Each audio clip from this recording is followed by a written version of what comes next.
Удам судар угсаа гарлаа мэдж байх нь зөвхөн хувь хүний төдийгүй улс орны хувь заяатай холбоотой чухал асуудал. Тийм ч учраас монголчууд эртдээр цагаас угийн бичиг хөтөлж үр хүүхдүүдтэй уг удмын мэдүүлэхийг чухалчилж иржээ.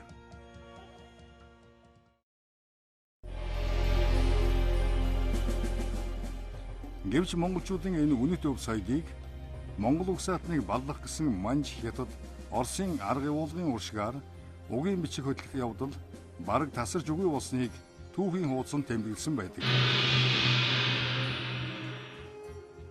Нэгэн баримтыг сөхвөл 1925 онд Оросууд Монгол улсын засгийн газраар хар шар феодалуудын эрх ямбыг хасах ба угийн бичиг сэлтийн хөтлөлтийг зогсоох тухай тогтоол шийдвэр гаргуулсан байдаг.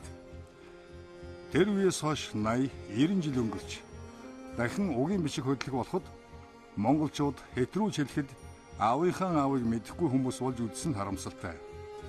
Харин 90-ад оноос угийн бичиг хөтлөх хүн бүр угийн овогтой болох ажил өрнөж Монгол айл өрхүүд уг удмаа судлах, таних, мэдэх ажлыг эхлүүлсэн нь өнөөдөр хүртэл нэгмэр болоогүй л байна.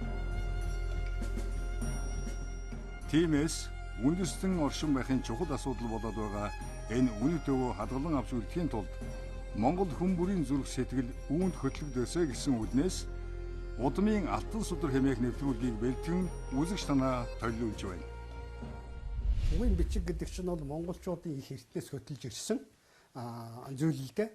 Одоо бидний төсөөлж байгаагаар бол монголчууд наадсахын 9-р зуунаас 1100 гаруй жилийн өмнөөс угийн бичиг хөтлсөн. Тэрний баримт нь юу гэвэл 9-р зуунд амьдарч байсан гэж одоо эрдэмтэд хэлдэг гоомарл бүрчөн гэж байна шүү дээ. Тэндээс эхлээд монголчуудын угийн бичиг одоо хадгалах гэж байгаа угийн бичиг тэндээс эхэлдэг.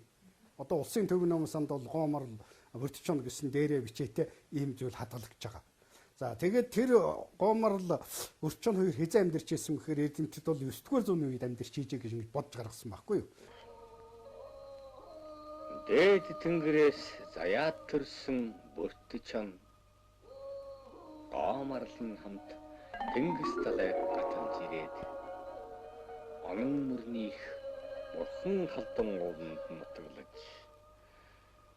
бат цагаан хэмээх хөвөнийг төрүүлжээ. Бат цагааны хөвөн тамчи. Тамчин хөвөн хорчаар мэргэн. Хорчаар мэргэний хөвөн уучин буурлын хөвөн салхачуу.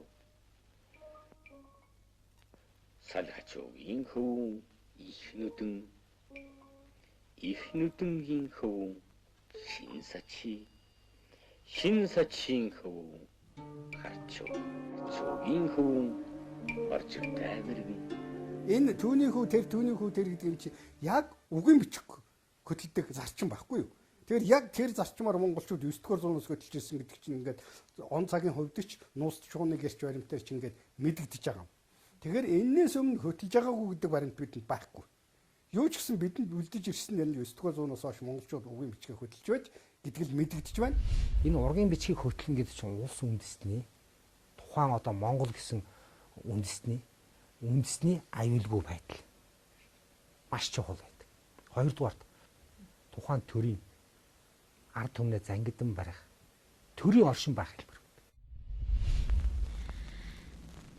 Төрсөн бие төлбөрдөг. Алтан ам алдардаг гэдгийг эзэнтэн эрхвш болгоод их үзье. Уулмт бие тань нурж одвол улс олон Монголыг тань хэн захирах юм бол?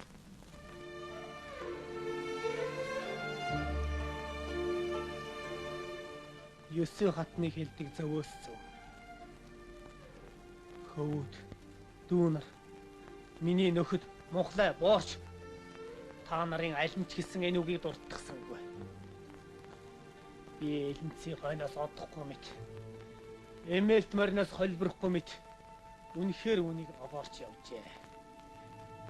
Угийн бичиг хөтлөх нь төр улс хошуу нутаг, овог удам, орон гэрийнхэн бахархлыг бий болгож, өвөг төгсдийнхэн насыг уртсгаж, ашлал буйныг арвижуулж, ариун нандин гал голомтоо өвлөн уламжлуулдаг ёсон бол зөвхөн монголчууд биднийх.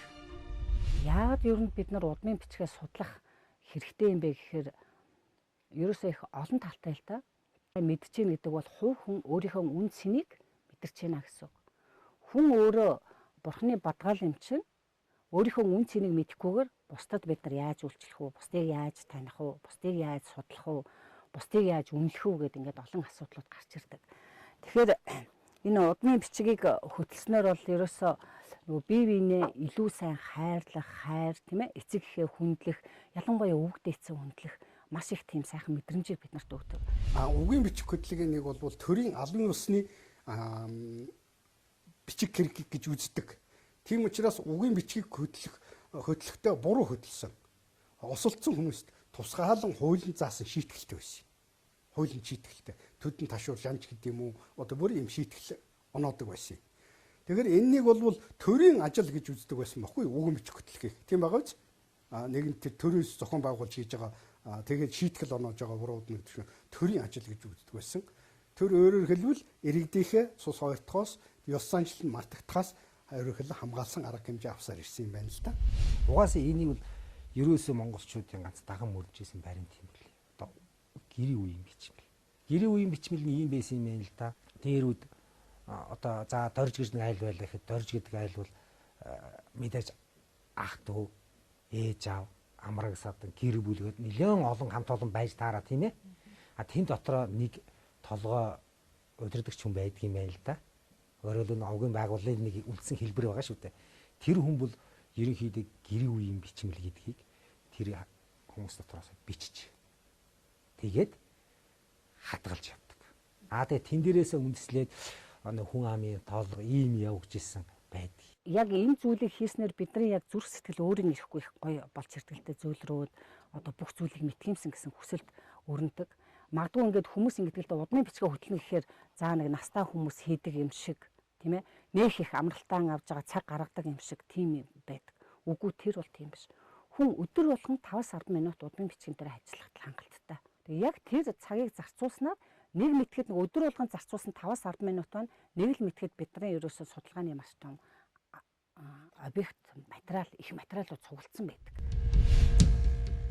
Нэршлийн хувьд удам судрын ариун нандин хэлхээний энэ үнэт өвийг гэрийн үеийн бичмэл, гэрийн түүх, уг их, гэрийн зураг, угийн дараа, язгуурын үүсгэх бичиг, үе залгамжилсан бичиг, төргийн угийн бичмэл, угийн цэс, угийн зураг, угийн түүх бичиг, угийн хэлхээ, үе үеийн явдлын илтгэл гэх зэргээр нэрдэж ирсэн байна. Ураг гэдэг нь эхийн талыг, уг гэдэг нь эцгийн талыг нэрэлдэг учраас удам судрын бичээсийг энэ олон нэр уламжлалт бичлэг дотроос угийн бичиг гэж нэрдэж ирсэн нь өдгөө нилээд хэвшмэл байна. Угийн бичиг хөтлөхөд зайлшгүй хамт явдаг нэгэн зүйл бол овгийн тухай ойлголт байдаг. Овг гэж юу вэ? Монголчууд чухам хэзээнээс овг хэрэгэлдэг байсан бэ? Эрдний түүх шаштрын хуудсыг сөхөн үзвэл бидний өвөг дээдэс Хүннүү, Сиамбэ, Жужааны үеэс овг хэрэгдэж байсныг мэрэгдүүд тэмдэглэн үлдээжээ. Өөрөөр хэлбэл энэ нь 2200 гаруй жилийн өмнөх он тоолол юм. Энэ нийгмийн үед нэг овгийн хүн нөгөө овгийн хүнээс бие ялгаж ойлгох ухамсар аль хэдийнэ бүрэн тогтчихсон байсан бол бусад ард түмний хувьд дөнгөж 17, 18 дугаар зууны үеэс л эхэлж байсан түүхтэй.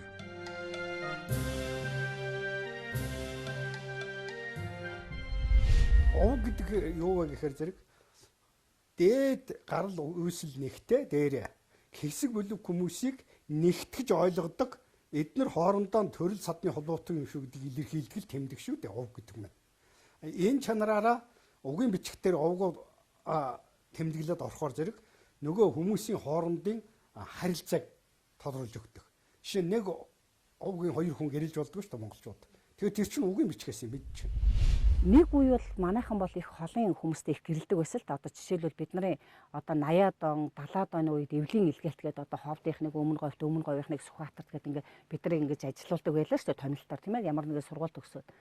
Тэгээд ингээд ажилуулж яхад бид нар холын хүнтэй сууж болж байсан. Тэгтээ Одоо сүүлийн үед нөгөө яг орон нутгатаа ингээд төвлөрөөд байцсан хүмүүс болохоор орон нутгаар салсаал сууж байгаа байхгүй юу тийм ээ гэр бүл болж байна. Тэгээд ингээд харахаар ойрхон төрлийн хүмүүс байгаа. Яг нэг үедээ мэддэхгүй, хоёр үедээ мэддэхгүй, гурав дахь үеэс нь ингээд яг тэр нөгөө одоо цус харилцалтын шинж тэмдгүүд одоо эмчнэр илүү энэ талаар их судалгаа хийж ярьдаг л да. Ингэж гарч ирж байгаа. Тэгэхээр бид нар нөгөө удам шудараа сайн мэдэх юм бол энэ манай ах トゥ юм чинь биентэй гэрэлж болохгүй гэсэн ойлголтыг л яг бид нар ялангуяа хүүхдийг өсвөр наснд нь ойлгуулах хэрэгтэй. Түүхийн одоо практикаас үзвэл ерөөсөө л овгоо хэрэглээл угийн бичиг хөдлөөд байхад тэр бол ерөөсөө нөгөө цус ортно гэдэг юм байхгүй. Монголчууд угийн бичигтэй холбоотой олон сайхан заншлууд үүддэг байсан нэг нь 9-р үеэс хойш үүддэг яс саглах ёс байжээ. Энэ үед тухайн овгийнхан ахан дүүсээрээ цуглаж, овгийнхан хамгийн өндөр настай хүнээр тостаасан модон твш хаглуулж, хүн бүрт нэг хэлтэрхий оноож өгдөг. Үүнээс хойш шин салбар овг үүсгэж болох ба цусан төрөл холдож байна хэмээн үздэг. Угийн бичигт нэгэнт нөгөөх өвг дээдсээрээ ингээд овгоороо байгаа учраас бол миний ах トゥ төрөл садан хэм бэ гэдгийг хэдэн үеийн өмнөхийг зааж өгч яддаг. Тэр утгаараа яадаг вэхээр бие биентэйгээ харилцах, ахлах, дүүлэх ёсыг бол тэнд хэрэгжүүлэх сайхан үндэслэл нөхцөл бий болчихсон байдаг юм зүйл юм. Угийн бичгийг 3 жилд нэг удаа сэргэн. Ингэхдээ тухайн овогт шинээр орсон хөргөн бэр төрсөн хүүхдээ нэмэх, овгийнхоо алдар гавья, алдаа эндэгдэл, удамшлын өвчин, төрд гүйцэтгсэн алба гэд олон зүйлийг тэмдэглэдэг. Тэгэхээр угийн бичиг хөтлөх нь цаашлаад ард түмнийхээ ёс заншлыг мэдж, улс орноо хайрлах, түүх соёлоо дээдлэх. Тухайн ястан үндэстний гарал үүслийг мэдэх гээд олон талын ач холбогдолтой байсан учраас монголчууд эрт дээр үеэс хүүхнээ нас бий түрэхээр нь харин нутаг хошууны удам сайтай айлтай хул ураг барилцдаг байжээ. Манайх нөгөө товг удмынх л да Дундгой аймгийн Дэлгэр хангаас сумынх. Тэгээд яг тэнд ингээд цуглаад ингээд байж байхад ээж маань юу гэж ярьсан гэхээр яг өөрийнхөө мэдих хэмжээний бүх зүйлийг надад аман хэлбэрээр ярьж үлдээсэн. Тэгээд тэрийг би ингээд зураглалаа ингээд цааснууд дээр буулгаад ингээд архивлаад ингээд судалгааны материал болгоцсон байна л да. Тэгээд яг энэ удам шудраа судалж бичнэ гэдэг бол ерөөсөө бүх насны хүмүүсийн үүрэг ажил. Энэ бол мэдээлэл цуглуулах ажил. Энд бол ямар нэгэн мэрэгжил шаардахгүй, ямар нэгэн боловсрал хэлний мэдлэг шаардахгүй тий. Ерөөсөө л хүн өөрөд байгаа оюун ухаанаараа л энийг хөтлөнө. Ямар ч насны хүн 8 настай хүүхдс бас хөтлж болно шүү дээ. Одоо энд манай энэ архивт байна л да. Нэг 8 настай хүүхд маань одоо ингээд тусламжийн номоо нээсэн. Ингээд хөөхөө өөрийнхөө тусламжийн номыг ингээд нээсэн явж байгаа байхгүй юу? Тэгэд энэ бол өөрийнхөө ингээд мэдээллийг хийгээ, зургаанаага цэцэрлэгт байсан тухайгаан бичээд одоо 2 дугаар анги 3 дугаар анги л та. Тэгэд ингээд өөрт байгаа бүх юмаа л хийн. Одоо ингээд тэмцээн наадамд оролцсон бол уралдаан шагналаа хийгээд тийм ээ. Одоо энэ Оросын тэмцээнд оролцсон, шүлгийн тэмцээнд оролцсон гэж төрүүлээд ийм юмудаа ингээд хийчихнэ. Ерөөсөө энэ бол нэг хэн болгоны хийж чадах ажил байхгүй юу. Тийм болохоор зүгээр одоо аав ээжүүд одоо бидний ч юм уу бүгдөө аав ээжүүд аль болохоор өөрийнхөө хэмжээнд боломжоор тийм боломжоор хөтлөж за боломжоор хөтлөн гэдэг нь нэг хүнд асуудал биш. Зүгээр нэг ганц А4 цаас багтал хүн гэрийнхөө бичмлийг хийхэд боломжтой. Энэ дээр заавал тэгэж хөтлөн, ингэж хөтлөн тэгнэ гэсэн ийм албан ёсны зааварлага угаасаа дээр үес байгаагүй.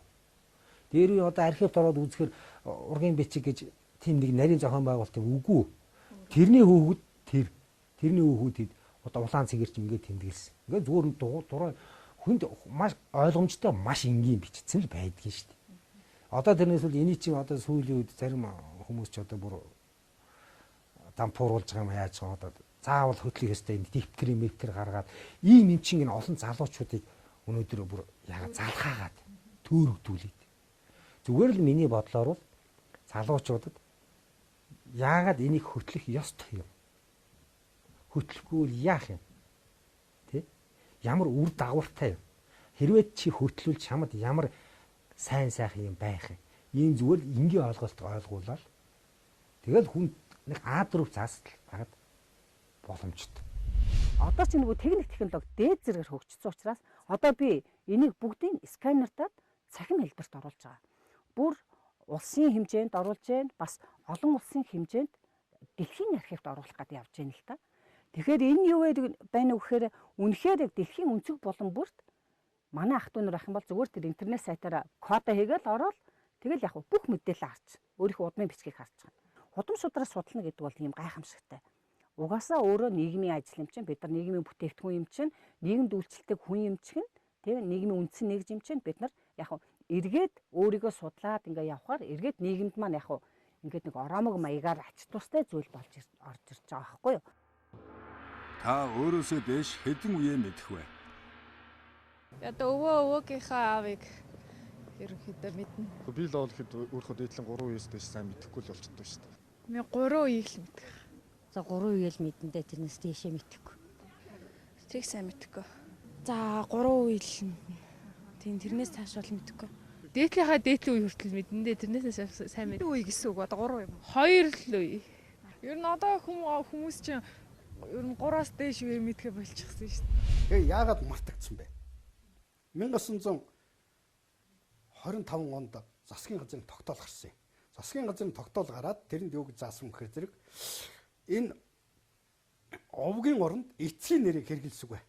Үүнээс хойш овгийг хэрэглэхгүй гэж ингэж заасан. Одоо тэгээд та бүхнээс ингээд чиний ов кэмбэ гэхээр эцгийнх нь хэрэглээд байгаа биз? Тэр чинь уг нь бол одоо овгоо хэлэх ёстой юм шүү чиний ов юм гэхээр. Жишээ нь одоо боржиг нацагт орж, Юншив эренцэн гэдэг үстэй хатхин дамжин сүрэнгээд одоо тэр овгууд шүү дээ. Ингэж хэлэх ёстой байтал яагаад нэг засгийн газрын тогтоол гарцсан учраас ов гэдгийнхээ оронд эцгийн нэрээ хэлдэг юм чинь тэр үеэс эхлээд ирсэн. Нэг талаас. Нөгөө талаас нэгэнт овгоо хэрэглэхийг болиулсан юм чи угийн бичиг хөтлөхийг бас хамт болиулсан. Эний нөгөө хор уршиг нь юу гэхээр яг өнөөдөр гарч байгаа. Тийний хор уршиг яаж гэхээр 1920-од оноос одоо 90-ад он хүртэл бид нар социалист гэдэг нийгэмд амьдарч байсан. Тэр үед бид нэр бараг Чингис хаан гэдэг нэрийг ч хэлж болохгүй байсан. Тэгээ тэр үед бол ёстой хамцуун дотроо нуугаад ингэж хадгалж ирсэн. Гэтэл тэр 3 үе явчихж байгаа шүү дээ 90-ад он хүртэл. 70 жил гэхээр үний 3 үе. 3 үе яваад эхлэнгүүд мэдээж юм дандаа замхарж идэг. Тэгэнгүүт 4 дахь үеийн одоо бидний үе юм уу бидний хүүхдийн үе дээр ирэхэд нөгөө ургийн бичиг гэж ерөөсөө яг оюун сэтгэхэд нь хизээч хөгжиж байгаагүй баг ийм байхгүй гэсэн оюун сэтгэл бий болж гисэн. Нэг 3 үеийн түүхээ одоо бол яг одоо нэг мэдээд байна. За 4 дахь үе юм уу 5 за 6 7 болоод ирэхээр зар зарсаг мэдхгүй юм чинь. Ингээ орхичдаг. Ерөөсөө тэгж бол болохгүй. Тэр бидний тэр бүх мэдээлэл маань хаана байдг вэхээр үндэсний төв архивт байж болно. Хэлмэгцийн архивт байж болно. Лам нарын архивт байж болно. Янз бүрийн намын төв хорооны архивт байж болно. Гэт ингээд мэдээллүүдийг одоо цэргийн архив, цагдаагийн архив гэл ингээд бүх архивын газрууд байна л да. Тэрэнд хандаад очиод асуухад бид нар өөрөө тухайн хүнийхээ нэрийг мэдээл за яг 5 6 үе болоод ирэхээр бид нар нөгөө авгаалдаг нэрээр нь хэлж болно. Бас нөгөө ам дамжиж ирсэн нэрээр нь хэлж болно. Тэгэхээр нөгөө байхгүйгээ тэгдэг. Байхгүй ч гэсэн бид нар байгаа юм шиг л хайх хэрэгтэй байхгүй юу? Тэр хүн чинь яагаад гэвэл энэ дэлхий дээр байсан л юм чинь байх л ёстой байхгүй юу? Хаа нэгэн газар байж байгаа. Эмээ гэхээ нэг намтрыг хайгаад байна л да. Тэгэд ер нь бол олдохгүй л байгаа. Тэгтээ тэр хүн нөгөө улсын сайн малчин байсан учраас би хөдөөчгүй яамны архив дээр очиод мэдээлэл ингээл торож гараад ирж байгаа байхгүй юу? Зураг маргатаа. Тэгэл бид нар бол ямар ч юугүйгээр энэ хүн чи ийм хүн байсан минь ийм ажил хөдөлмөр эрхэлжсэн байна. Тэгэл ингээд авчиж байгаа. Нэгдүгээр, хоёрдугаарт юу вэ гэхээр нөгөө иргэний бүтгэл мэдээлэл дээр гэрчлэгээ нэж идэм байна. Явж очиод ингээд очиод асуухаар за одоо бол ингээд техник технологи хөгжсөн болохоор ганц конопт хараад бүх мэдээлэл гараад ирчихэж байгаа. Ямар ч асуудалгүй. Тэрэнд бид нар 1000 юм уу 2000 төгрөг төлж байгаа шүү дээ. Тэгээд ингээд авчихна. Алтан ургийн хэлхээс бичиг. Алё.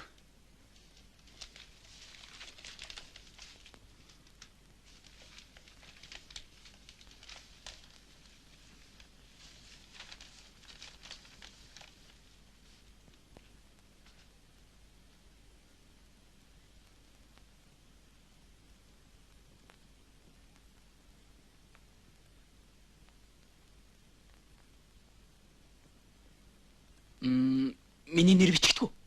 Бичигднэ, бичигднэ. Харин хэрхэн ямараар энд бичигдэх нь хаан танаас л шалтгаална.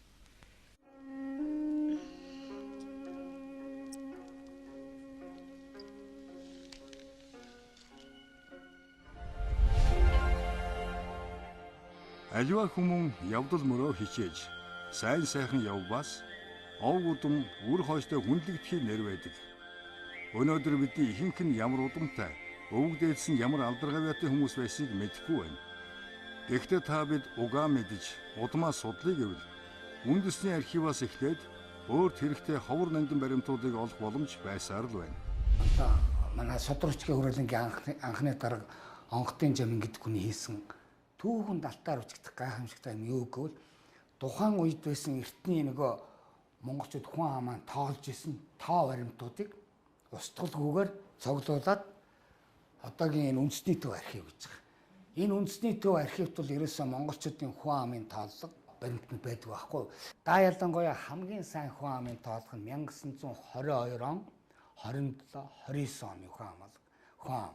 За нөгөө хувьсгалын дараах нь бол тодорхой шүү дээ. 22 он нь шүү дээ.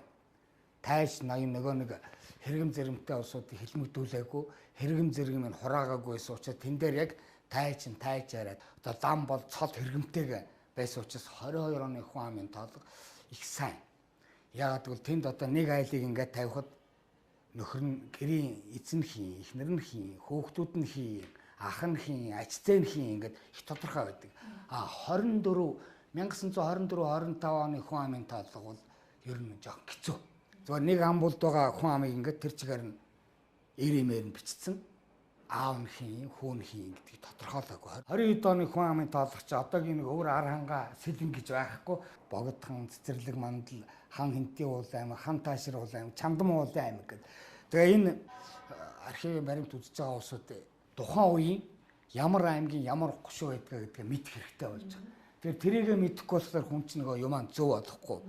Тэгэхээр яг энийг зөв мэдээд яг би тэр аймгийн хуучны тэр аймгийн тэр сумын тэр материалыг үзье гингүүд яг өөрс чинь өвөгдөөц байгаа материал гараад ирнэ.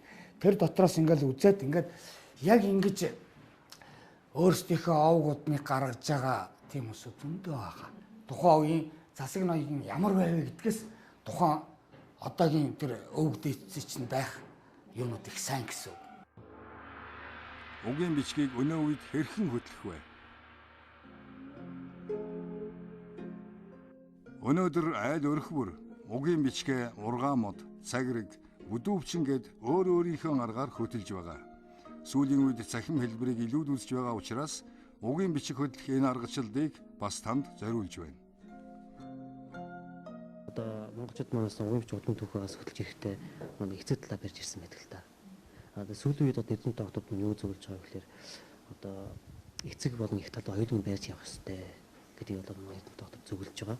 Одоо энэ маань бас манай програмд бас оролцоод байсан. Нэгсэндээ одоо энэ програмын тусламжтайгаар одоо эцгийн тал, эхийн тал одоо хоёулын хөтлөж болно. Хэдэн ч одоо угийн бичиг шинээр үүсэж хөтлөж болно гэсэн. Одоо өөрийнхөө хөтлөж болно. Эсвэл одоо эхнэр нөхрийнхөө угийн бичиг хөтлөж болно те.